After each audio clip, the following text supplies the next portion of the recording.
Saya tak penat, relax je lagi. Tapi aku tak akan naik atas bukit tu lah. Tayar tak sesuai lah. Kita cuma nak tengok sama ada kita berjalan dengan benda ni dia berguna tak. Ni dia berjalan untuk aku. Relax je. Tak gunakan tenaga yang banyak pun. Bila kita naik mendaki macam ni, dia akan assist lebih. Sebab dia tahu kita sedang mendaki. So kita jalan ni, kita lalu pusing je lah keliling.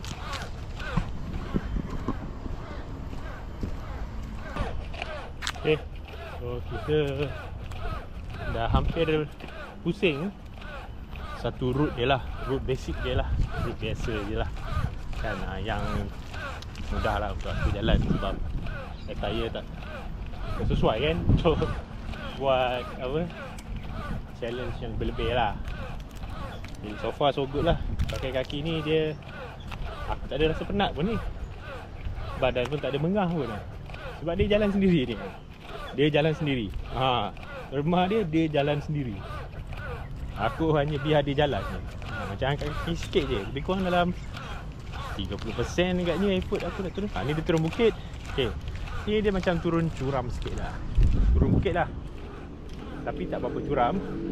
Tapi dia boleh detect lah kita turun bukit. Biasanya kalau kita turun bukit, kita tak gunakan banyak sangat tenaga badan kan. Jadi dia tak gunakan momentum tenaga dia kuat sangat.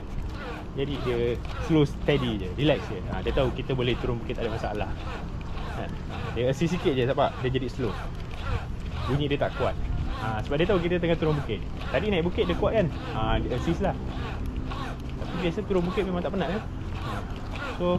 So far so good. Dia steady je. So ni jalan biasa balik. Okay, jalan biasa. Okay, so ni kita akan turun tangga. Turun tangga dia akan membantu hanya sedikit sahaja. Tak ada apalah, dia tak menarik sangat. So dia tahu, dia detect, AI dia detect kita turun bukit. Tak ada masalah.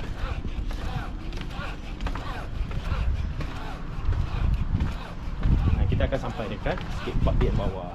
So aku dah test benda ni. Dia memang membantulah untuk kita berjalan lah kalau ada masalah berjalan. Tapi kalau kita nak pakai untuk jogging ke, kalau kita nak hiking kan tadi kan, kita nak hiking sendiri kan, pun tak ada masalah, boleh pakai. Dia still membantu kita supaya kita tak penat lah, kita tak letih. Memang orang kata kegunaan dia untuk semua aktiviti, lakukan aktiviti harian, aktiviti sukan, shouldn't be a problem lah. Okay, memang solid, mantap. Alright geng, Assalamualaikum.